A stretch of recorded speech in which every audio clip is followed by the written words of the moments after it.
So, welcome everybody to episode of Above Average Black Men.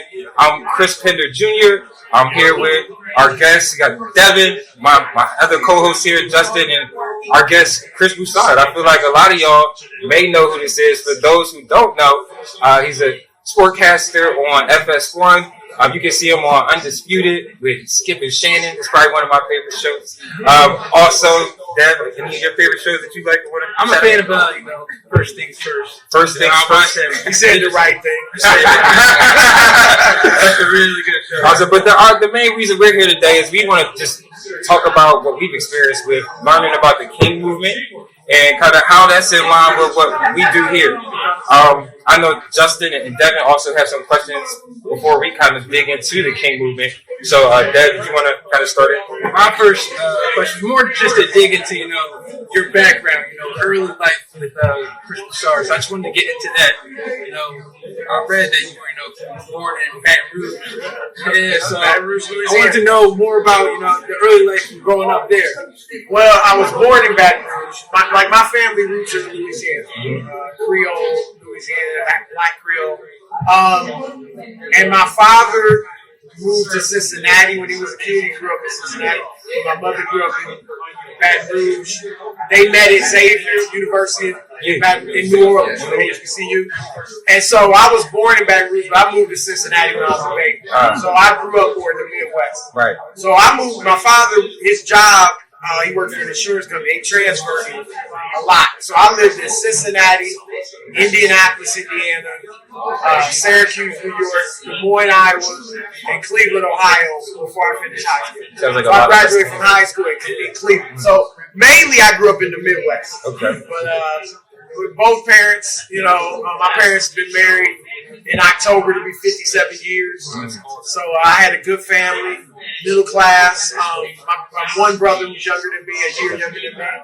And so I don't have any horror stories, you know what I'm saying? I was blessed. I had a good upbringing, childhood, a lot of fun.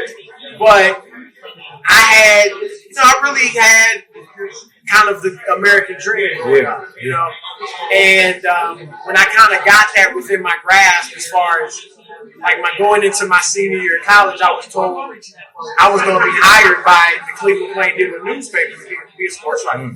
And so once I got that, it was like, man, I got everything going for me. I just start feeling an emptiness, like there's something else. And that's what ultimately led me to Christ, was seeking for something more than just the American dream. And that's when I gave my life to Christ. And it's interesting to hear you say, like, having that feeling of emptiness, because I went through that too myself at one point in time, and it was certainly, I found out it was just that lack of spiritual connection. When you turned 21, you said you gave your life to Christ. How and what was that like? I feel like 21 it's an interesting age to be doing it. I'm going to the bar. Right. 21, that's what I'm celebrating. So kind of, was there anything in your life that kind of made you, kind of pushed you to make that decision at that age? And like, what was that experience like? How tough was it? I got out. Look, I started. I started drinking like alcohol in 9th grade. Getting drunk a lot of most weekends, really. Getting involved in sexual morality and stuff, women, college, high school stuff. And so, even in my fraternity, hazing fraternity pledges and things like that. So, I wasn't a drug dealer or a gangbanger or anything like that. And most people would have looked at my life and been like, he's a positive young man. His grades are good, he's in a good school. Like I said, he got the promise of this job. But God's standard is higher than man's standard. Right. You know what I'm saying? So my standard might have been pretty good compared to men. But God, I eventually realized I'm falling way short of his standard. And he's not pleased with my lifestyle. So what happened was, like I said, that summer after my junior year of college, I got this internship at the Cleveland Plain-Dealer, the biggest newspaper in the state of Ohio. I did well that summer in sports writing. And they told me when I ended the internship, they were going to hire me when I graduated. So I was like, this is what I grew up being told life was about. Go to school, get good grades, so you get a good job, right? Yeah. And now I had the promise of a good job. And it's like, I start feeling like, is that all there is to life? Is that it? And I ran. I mean, I'm going to keep it real. I didn't want to be a Christian. Like, I mean, I went to church always and prayed, but I mean, really living for the Lord. You grew up Catholic. Right. So that definitely, I feel like, has to have some type of impact on. Yeah, I mean, it's definitely different. We went to Catholic school. Yeah, I went to Catholic schools from second grade on, from high school. And I was taught a lot of the right things. Right? And y'all know, y'all went to Catholic school. Yeah. We studied, I knew more, I did know more probably about the apostles and biblical stories than my kids who didn't grow up Catholic, but they grew up, you know, we showed them a personal relationship with the Lord and did Bible studies with them. But we didn't make them memorize the 12 apostles or the Beatitudes like I learned in Catholic school. Yeah, right? I mean, flashback. Right, let's do all that, right? And so I do think, though, that did help lay a good foundation in that I knew the will of God, even though I wasn't doing it. But the reason I wasn't doing it was because I didn't have that relationship. You know, it was like you're being told to do these things. I compare, like when I was growing up Catholic, I was in religion. And now that I'm saved, I'm in a relationship with God. And I compare it to an arranged marriage versus a romantic marriage, right? So if somebody comes to you and they say, okay, we hooked it up, you're going to marry this woman. Your parents agree, this we're going to marry. You don't even know. Right. Well, right. Staying in the States, he's like, no. Stick with the story. For the example's sake. So they say, this is going to be your wife. Now, you got to do all the things, man. You got to be faithful to her. You got to provide for her. That's going to be hard, right? It's going to be like, man, I got to share my money with her. I can't mess with nobody else. Because it's the rage. You're being told the right things to do without the relationship. Right. But if you meet a woman and you fall in love with her and you want to marry her, you're going to want to do those things, right? So that's how I look at it with the relationship with Christ. Because I feel like I was dominating. I'm just like taking out. Let me get this. All right, so one of the things I was listening to talk about was men who go to peaks and valleys with their relationship with Christ. I am men. That is true. Now, and I'm we hear, and that's what we keep it real. Like, you know, we talk about sports, college athletes, but with that being said, you know, we pride ourselves in being able to talk about that. And when I'm on my low moments, I'm going to talk about why I'm in my low moments. So was it a valley for you that brought you to Christ? Were you in a valley? Or was it? Well, I look at it like, again, even though I was raised Catholic, I wasn't saved, right? And so when I got convicted and knew I needed to give my life to the Lord, I ran for about 6-7 months, and I was just looking for every way to find some peace without giving my life. What were some of those ways that you escaped? I mean, chasing women, which I was doing before that, but you know, just more and more, getting drunk. Like doing that before. But I even it's amazing what God will use. I watched a movie about the life of Elvis Presley, right? And I saw Elvis Presley had everything. He had all the women, all the fame, all the fortune, and he was miserable. I'm like, this dude got it all. Like, I'm thinking there's something else I can get that's going to fill this kid. You know what I'm saying? I read an article, y'all, Bobby Brown. He's very good. Yep. I mean, y'all young. These dudes were before y'all time. But I read an article about him in Rolling Stone magazine where he said he was happier when he was poor than when he was rich. Because the problems that money brought. So again, I'm thinking, yo, these dudes got everything. You know what I mean? Yeah. Because that's what everybody's got their void in their life. Because the Bible says that God's placed eternity in our hearts. And only He can fill eternity. So all human beings have their void. And so what happens is we try to fill it with something. So some try to fill it with sex, with drugs, with fame, with money, with power, with whatever it may be. So I'm just thinking, if I get more power, if I get more money, if I get more women, then I'll feel better. And I was realizing that's not it. Nothing, there's nothing that's going to do it.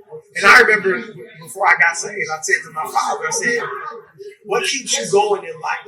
And I wasn't suicidal or anything, but I was like what? You got 2 kids. They both in college doing well, 2 boys. You got a nice house. You got cars, Once you get all that, what keeps you going? And he was saying, well, you want to make more money, or you want to get a bigger house, you want to get a nicer car, you want to make money to help family members. Like, it was good stuff. But I was like, ain't none of that gonna feel as good. And so when I gave my life to Christ, I mean, it was like life changing. So I haven't been perfect by any stretch. But I haven't had like a long period of backsliding. You know what I mean? I've made mistakes and sinned, and I haven't been perfect. But I haven't had like a period where I was just really out there, buck wild. You know what I mean? While I'm in Christ. So yeah. So I mean, I guess my question is next for when you accepted Christ. I'm just kind of thinking about my own personal journey. You kind of feel this sense of loneliness. No, real talk. You know what I mean? Because it's like, because you're trying to take this new next step where there's other people, they like forget that. Right. So it's like, how did you kind of deal with that? And is that kind of what led to you coming up with the King movement, or like just finding like-minded men? That's a great question. And you look, I had some friends leave me because the basis of our friendship was just getting high, chasing girls. You know what I mean? Yeah. And I didn't really. There was definitely cats I felt like, okay, I need to not hang with him as much or do this as much. But I didn't really walk away from nobody. But if our relationship was based in sin, it kind of faded away. You know what I'm saying? Yeah. But like I said, I was so. I guess because I had done some things before I got saved, and then I had run for a while, that when I really gave my life to Christ, I was ready. It was like I counted up the cost. It was like, okay, like I knew I was walking away from certain stuff. I knew, okay, I'm a captain. I'm in the frat. And I gave my life to Christ. Right. So right? I'm like, okay, before I that's what was keeping me away from Christ. Is that I'm like, man, do I want to get all this, stop doing this, and all my boys doing this, and I ain't gonna be the only one not chasing, So by the time I really was like, okay, I'm giving my life to Christ, I knew, I was like, I'm walking away from that. So it wasn't, but I do remember telling, like, I remember one of my frat brothers, I was like, because what was happening was at college, I was a certain way. And when I got saved in October of my senior year, I'm thinking in my mind, like, I ain't really got to tell nobody. I'm just, I'm going to clean myself. I'm going to live for the Lord. I ain't got to let nobody know. And it was becoming a contradiction. So people are like, they would see me with a girl, and nothing's foul. You might be studying whatever, but they I see you. Right? And all that. Right. And it's just becoming too much of a conflict because I'm like, man, it wasn't even like that. And I was like, man, I'm just being faithful to my own girl now. Stuff like that. So honestly, what happened, like, God convicted me to tell I had a girlfriend who's now my wife. We were in a serious relationship. She was a Christian. And I was like God convicted me to tell her about the cheating I had done. Right? And so I told me and him sat back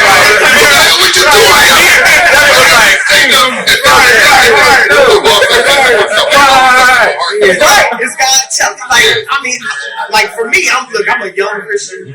I didn't grow up reading the Bible.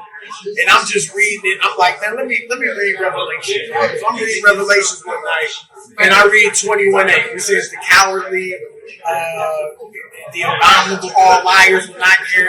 We'll have their place in like the burning fire. So I'm thinking, I've been lying to my girl about not cheating. And I've been doing it because I'm afraid of what'll happen. I've been cowardly. So I was like, I got to tell her. So one night, a few weeks later, we talking about it. I kind of lead myself into it, like, you ever cheated on me? I didn't do it purposely. No, not at all. Right, I didn't do it purposely, but I did it. I said that. but you know what the response after she answers, she gonna be like, well, you're a Right. And so I told her. And so what happened, she broke up with me. And then I had to stand on my own 2 feet. I couldn't say to my boys, yo, I'm just being faithful. Because we ain't together no more. Right. So now they like, why ain't you chasing, what you doing? You ain't getting in trouble. So I remember I told one of my frat brothers, I was like, yo, man, let's go to breakfast in the morning. I gotta tell you something. So we go to breakfast. And I'm like scared because I'm like, man, I'm telling this dude I'm saved and I'm living for the Lord now, And I'm thinking he gonna be like, and so I told him, and he was like, yo, man, I've been feeling like, I need something too. He used the term, he said, I feel like I'm a kite without a string. I'm like out there, right? And so we started talking about the Lord, and he started going to church with me, and you know what I mean? Like, and one thing I've realized, and this is for guys your age, there's a lot of men out there that really are in search of something. And even in search of, because most of them in our community, this might be the last generation, but in our community, most of your generation, African Americans, were raised in the church. So your aunt, your dad, somebody been telling you about Jesus and all that. And you might just be running. But it's a lot of brothers with that seed in them. And they just need to see a strong young brother standing up. Because when I got saved, like I said, I became pretty good. After a piece. Because like I said, I was scared to tell my boy. I told him, it went well. Then I did a rap. I used to rap. I did a rap at church, at school. Yeah. Then the talent show, like, called How You Like Me Now. I broke it down like, yo, I'm living this, I ain't doing this. I broke it, right? And so I got bold. And what I realized is that as I was bold, brothers responded to that. Because I'd be in conversations where somebody would be like, a dude would be talking about a menage a trois with women or whatever, and I'd be like, yo, I live for Christ, and I don't roll like that, or something like that. I follow God. And they would be like, yo, man, I do too. Like, man, and then the whole conversation, and we talk. So what we need, it's like you said, the harvest is plentiful, the labor is few. Brothers need to see somebody your age, former athlete, that's living for the Lord. Because a lot of them want to, but they ain't got the, they need to see an example. They don't have the courage to do it.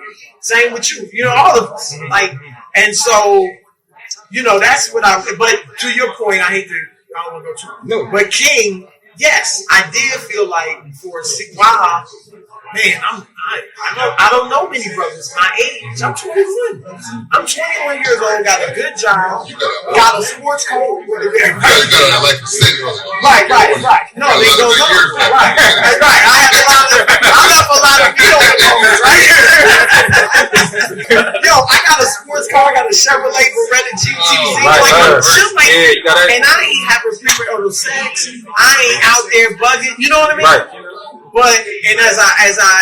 But I felt like, man, some young cats, I need some young cats I can relate to that's in the movie. And again, I began to meet some here and there. Yeah. But they were kind of isolated too. Mm-hmm. They looking for the same thing. And so that's what led me. I didn't start King, I started something in Cleveland that was similar. Okay.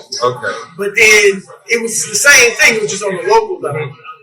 It was called by different names. But that's what led me to start one of Brotherhood. And again, that's where like Christian hip hop came into. Because I love hip hop. And I still love hip hop, And so hearing brothers rap that were my age, that was into the culture, you know what I mean? That was really important. And there's some whack Christian hip hop out there. Oh no, we know that. But it's some dope stuff out there. The church, so we got both sides, right? This one song in particular we love, Ghetto Gospel. Oh, by Seven. That might be a different one, but it's it goes hard. That's all I know. Light skin dude. That's Seven, I think. Yeah, I'll be ready to be in the streets. Oh yeah, that album in particular is hard, like crazy hard. But man, that was definitely an impetus for King to because I felt like the more men. If brothers saw more men living for the Lord, like unashamedly, boldly, men they can relate to, then they would be drawn to it. And again, I'm just jacking off stuff, but like because I'm just really into this, and I love the idea of men coming together and being able to support each other and have this ability to have a type of mentorship.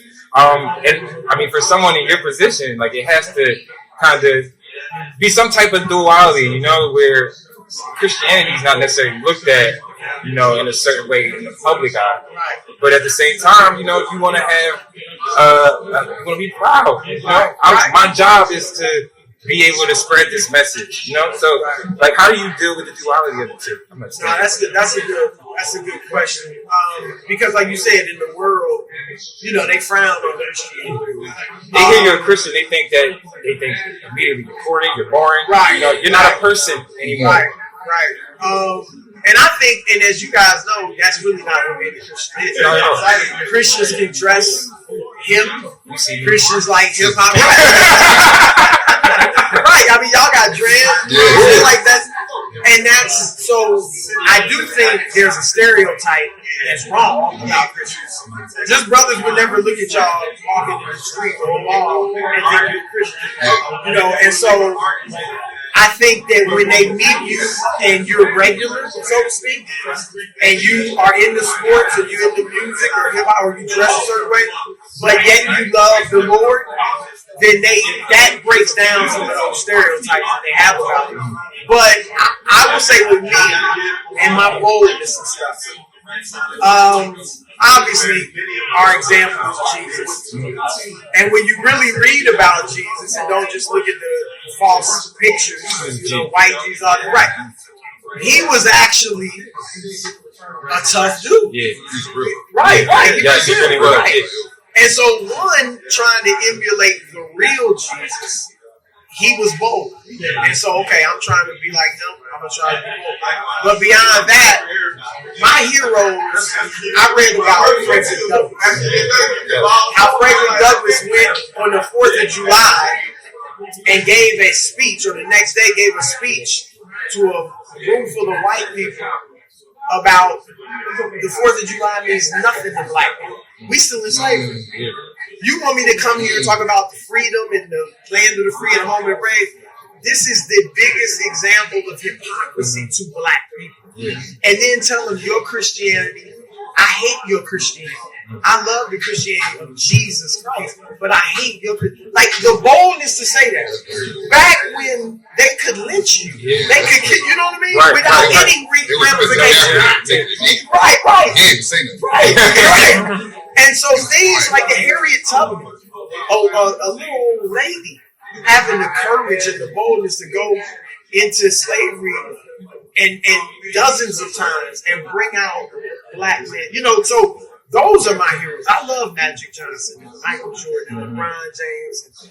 But they ain't my heroes. Yeah. My heroes were like Frederick and Marcus Garvey and Harriet Tubman. And so seeing their boldness made me be like, man, if they, like you said, if they were bold in that day, how can I not be bold today? How can I be afraid to speak up? You know, and that's why Paul prayed for boldness, because boldness is attractive. Like that, think about what's attractive to you. What was one of the things people love most about Malcolm X? He was bold. Like this black man ain't afraid. Like that was attractive. Like I told y'all, my brother joined the Nation of Islam. He's out now. He's in for about 8 years strong. And I think one of the things that draws a lot of men to the Nation of Islam, especially back then, when they were bigger, they were more powerful, was that they looked at Louis Farrakhan and he was a bold black man. And they think, that's how I want to be. Right. Now, you may get in there and find out it's not as glitzy as it looks. But from the stage, when he's speaking, you say, man, that's bold. I want to be like. So boldness is a trick. Like, when you ain't afraid, when you're like, yo, this is me, what? You know, like, so that's how I feel like, man, that's what I want to be for Christ. But wise as a serpent, harmless as a dove. Y'all see me on TV. You don't get right. I'm just going to go on TV and start talking about Jesus. You know, because you wise as a serpent, harmless as a dove. Because I'll do it once and then I'll be off. Right. But now, being wise about it and people knowing I'm a Christian, and when the opportunity comes, when the door is open, you can talk about it. Right. But you don't force it out there when it's not. Yeah, it's not appropriate. You know, earlier you said you're a huge hip hop head, and you listen to a lot of Christian rap. So I just wanted to know, who's your favorite, or who's some of the ones you're listening to out there? Well, see, like, I go way back. Like, I first started listening to Christian hip hop in 1990. They had that back then? Yeah, right. I'm gonna keep it real with y'all. So, when you back in the 90s, now that's before the iPhone and all that, right? So, what I would do, you go to a Christian bookstore, and they would have the tapes, and you could listen to the tapes before you bought it.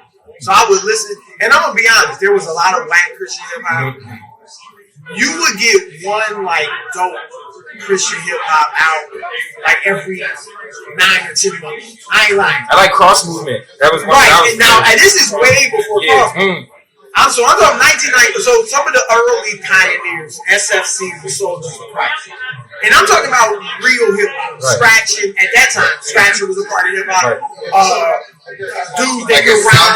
It sounded like hip hop. Right. Exactly. It wasn't corny. Right. It wasn't cheesy.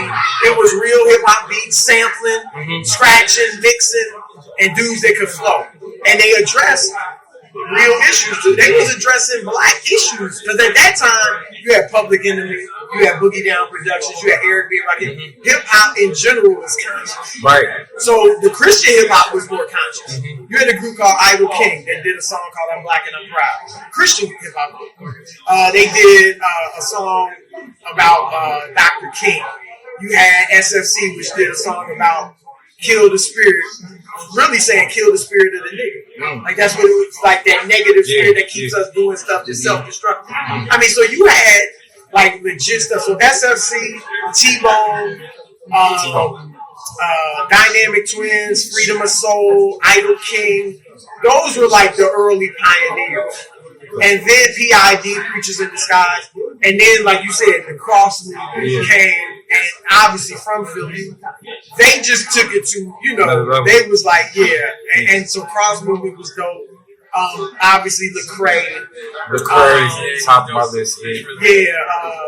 Bizzle, I love Bizzle. Bizzle's one of my favorites. How do you feel about the artists like that are not typically Christian artists when they talk about God, like DMX? That was always one. I've always gravitated towards artists who necessarily weren't Christian artists, but they were not scared as much. We're like Kanye West. Because DMX would pray on the whole track. Right. And then snap. That's the quality of a man.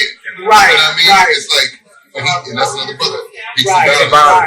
Yeah, and I mean, look, I'm gonna be like, there was a time, and this is, look, when you're a Christian, you go through, first of all, it's a personal relationship, so God deals with everybody differently, right? But also, there's seasons of your life. So there was seasons in my life where I can't listen to this because I'm trying to grow. And I'm not strong enough where if I listen to Biggie, I'm gonna be back out there. You're right. Or I'm gonna be sitting there wishing I was there. And so there was a season where I knew about cats and I knew songs here and there or read about. I kept in touch so I could relate to people. But I'm gonna be honest, there was a season where I was like, I can't listen to this for a while. And then as I grew and matured, I'm able to listen to stuff more so than I used to. But I would say, like, DMX, what he was doing is it was his struggle on wax. Really. And you see how his life ended, like he never really fully overcame it. And there's a lot of brothers like that. But it's really what you can get out of something. Because, and I'll say, it sounds like y'all grew up kind of in the church. Right? Whether you like me. That's what this brain represents. Brothers like this is the norm. They want to make it the norm. Right. There's a bunch of above-average black men here doing stuff. Going to college, getting good jobs. That you don't talk about. Right. And even growing up in the church. But no, growing up in the church. And I do think, again, I grew up Catholic, so that's a little different.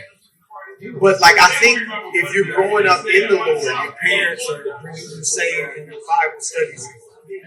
Even if you ain't saved or you're not, you're not really on fire, so to speak. Because you grow up in the Lord or you grow up saved, you don't know. Your parents are shielding you from a lot that you don't even know. I figured that out a couple years ago. Right. You were shielded from a lot of baggage that you, at that time, you mad about it, but you realize later on, man, it was good that I didn't have to go through that. And so I do think that, like my daughters, they love the Lord, but they've grown up in the Lord, and they were able to maybe listen to certain stuff as Christians, and it wouldn't affect them like it would have affected me at their age, because I wasn't in the church like that. Right. So I do think you may be strong enough to listen to DMX and all of the. No, I was just asking for you. This is great. I'm here to talk about the other one. That's so bad. Yeah, I mean, I think it's unfortunate, but DMX, as talented as he was, you just can't roll like that. Yeah. You're not helping yourself by rolling like that. You're rapping about all this negative stuff, and then trying to put God on it too. It's just you know what the scripture I was says. gravitating to his authenticity. I never thought he was wrong, but right. Wrong, right. But you know one thing I thought too, and that's helped me strive not to be a hypocrite. Obviously, you love the Lord, you try to please Him, but because obviously there's white hypocrites in the church, black hypocrites in the church all the time. And when I look back at slavery, like I don't know if you ever watched the movie Roots or anything like that, it was all brutal and terrible. And one of the things that upsets me the most is it was so-called Christians doing it.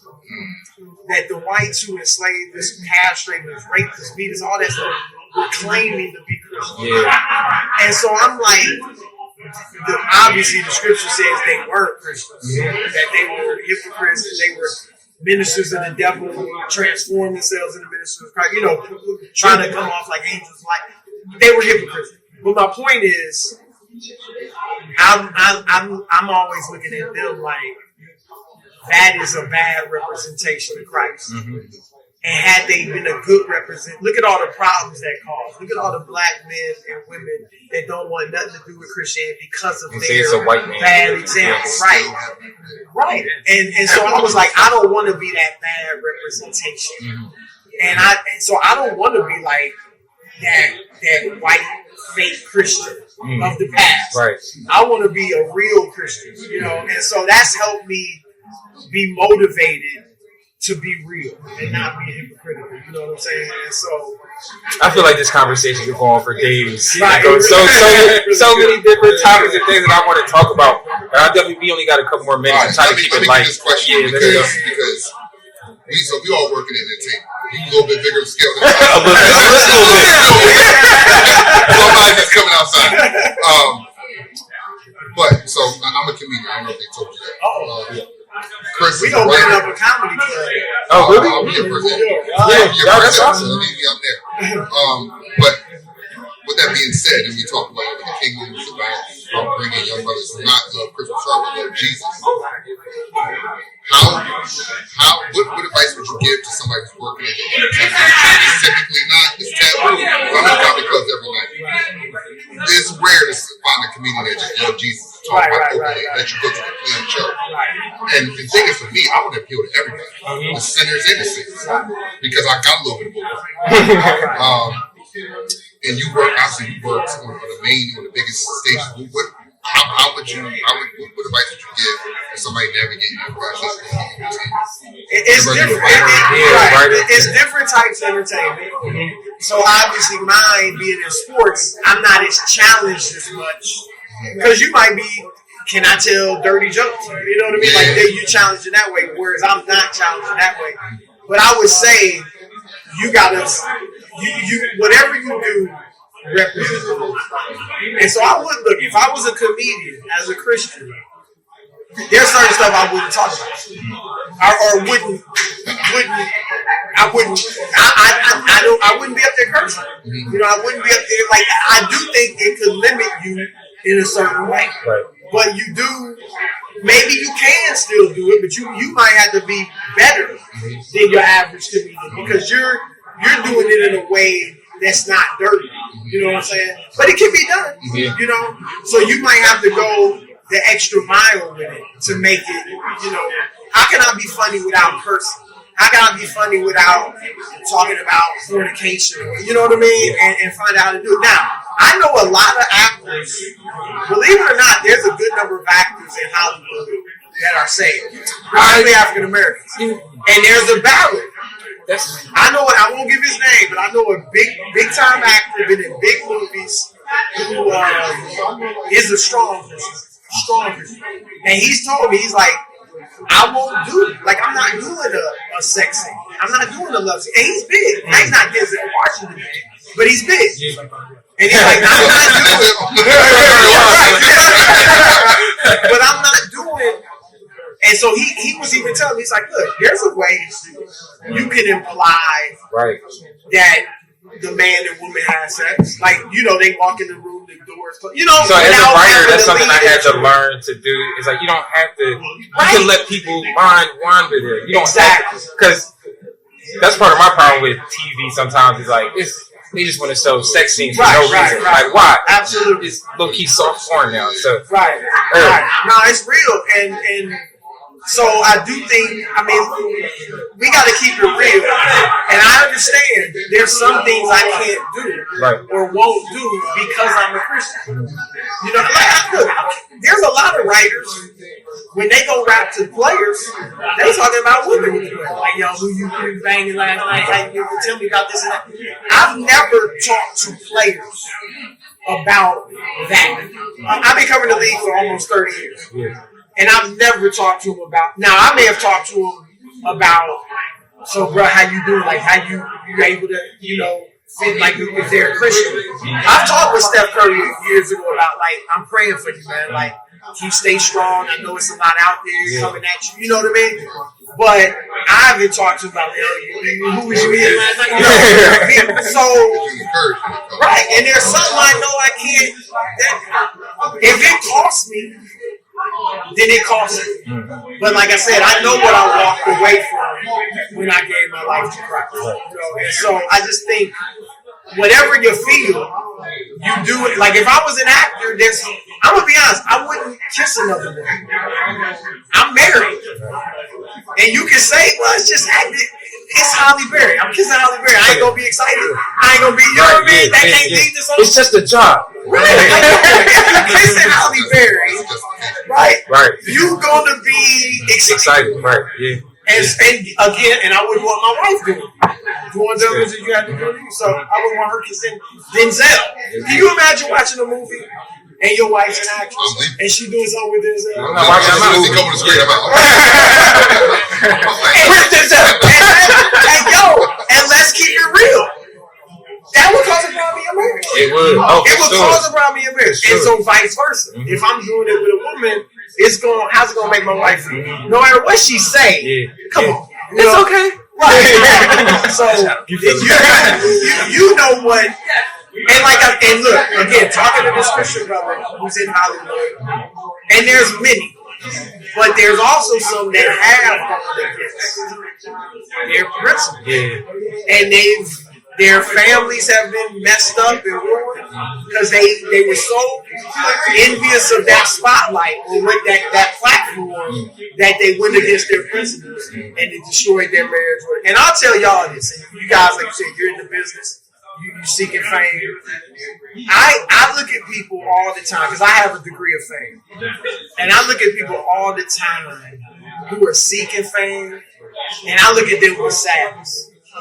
Because there's so many young people that just want to be a big-time R&B singer, big-time rapper, big-time actor, because they want the fame. And I'm like, look, now I'm not Beyonce. I ain't acting like that. I ain't LeBron James. But I got enough fame where I can say, it ain't always cracked up. Like, after a while, people wanting to take pictures with you, saying that, oh, that's Chris Broussard. That gets old. I mean, it's not bad. It's not a negative, but it's like you can't go off that. Right. That's not going to energize you enough. Just people calling your name, and people like that will get old. And if you look at the lives of a lot of these famous people, Whitney Houston, drug overdose, Robert Williams. you know, Robin, right? Like they're not happy. And I'm not saying every single one, but many of them are not happy, even though they have all the fame, all the money, all the women. What did Kyrie Irving say a couple years ago? He said, "Yeah, a lot of the NBA players aren't happy." Yeah. So don't sell out. Why would you sell out God for something that ain't even gonna make you happy? For something that ain't even gonna satisfy you? I'm not saying you can't have fame, but don't sell out to get the fame, Right. because the fame, I'm telling you, it ain't. It's minute. It's not. Yeah, it's not. It's really not. The things that are best to me about fame is, one, you get a platform to help inspire people. Like when I go speak somewhere, I don't have to win the audience. Right. I got them from the get-go because they're like, oh, that's just if I lose them, that's my fault. But I don't have to win them. That's a benefit of fame. People want to hear from you so you can have an influence. Secondly, you do get perks. You get free stuff, free clothes, free shoes, free tickets here or there. Those are perks. Outside of that, and the money, you know, but outside of that, That's what I'm Because chasing. you can't and the money. That is what I'm chasing. I ain't mad at you. That's And that's better than chasing the adulation. Yeah, I would. Because the adulation gets old. And it's like, you can't live off. So I feel like we only had a few minutes. We did get a couple questions from some of our followers. I've been called long. No, look, we'll take it. Like we were told 25. We want to stay for an hour. It went by real quick. It did. Just a couple questions from a couple of our followers. First, shout out to Mal Lyons, by the way. He asked, do you think refs control momentum in order to influence games or outcomes? I guess in terms In of basketball. basketball? No. Refs are human. But I don't buy into the conspiracy theories that stuff is fixed. You obviously had the scandal years ago with Tim Donaghy. But outside of that, no, I don't think refs are purposely. I'm a fan of this team, so I'm gonna do that. But they're human. So a ref can be influenced by the aura of a LeBron James or the aura of a Michael Jordan. That can lead to giving a call, let them get a call, let them not. You know what I mean? That reminded me of that video where Michael Jordan. He went up to him. Michael Jordan went to the referee, said he fouled me, and then the ref was like, "I didn't see it, Michael, but I believe you."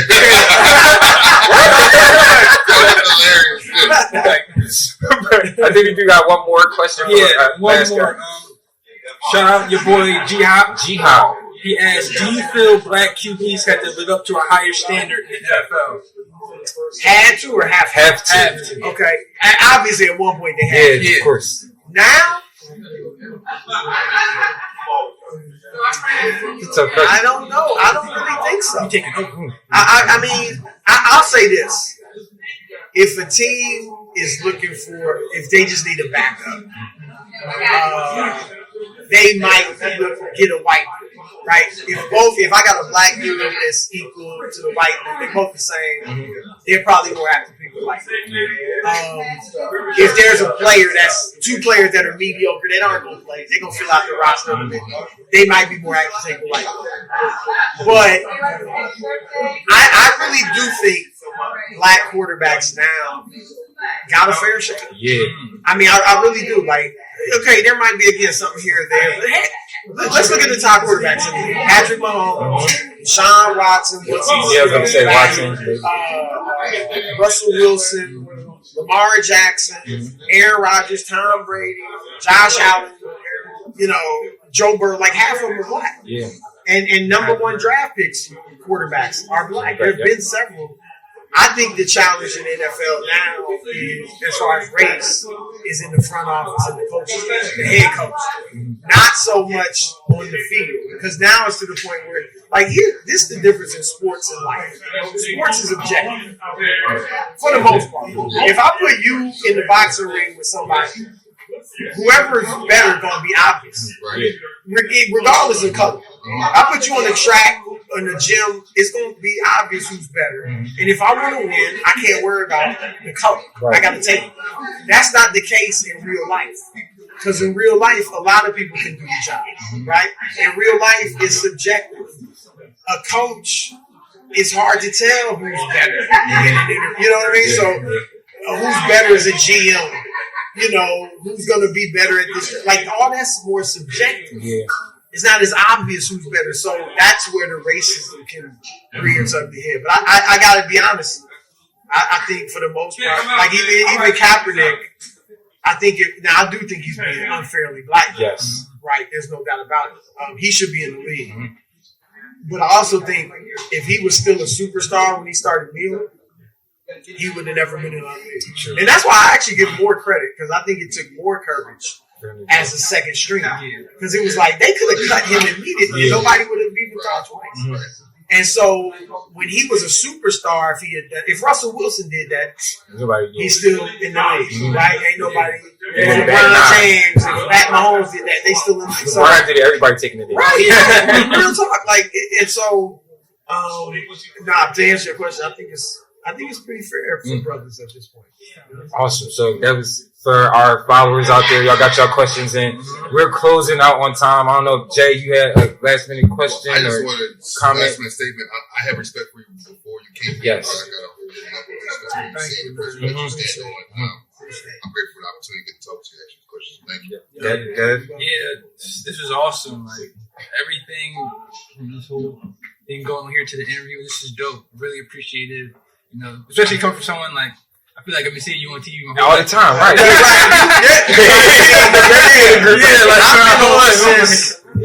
I mean, probably national since 2004-ish. So what's that? That's 18 years. Yeah, so that's yeah. I mean, it make me feel old. Get ready to go into college at that time. But again, we thank you for your time. It's truly been a pleasure. I mean, like we all said, we've been fans, being able to kind of watch you in our lives as sports fans. But it's been great to get to know the man, Chris Broussard, you know, because that's a lot more important than your role of, you know, being a sportscaster. Like we learned that the K.I.N.G movement is here, that for anyone that has interest, please be sure that y'all go check it out. It's certainly something that I'm going to continue to learn about, and hopefully I can get, you know, into the movement here. We love to have y'all, brothers. We need some crowns. Yes, but make sure, fellas, y'all check us out, everyone, Wednesdays 7 to 8, and we'll be posting this live for those on Instagram. You can check it out later on Facebook, YouTube, everywhere. But again, thank you guys. Like, follow, subscribe. Just hit anything there. Yes. Let's go.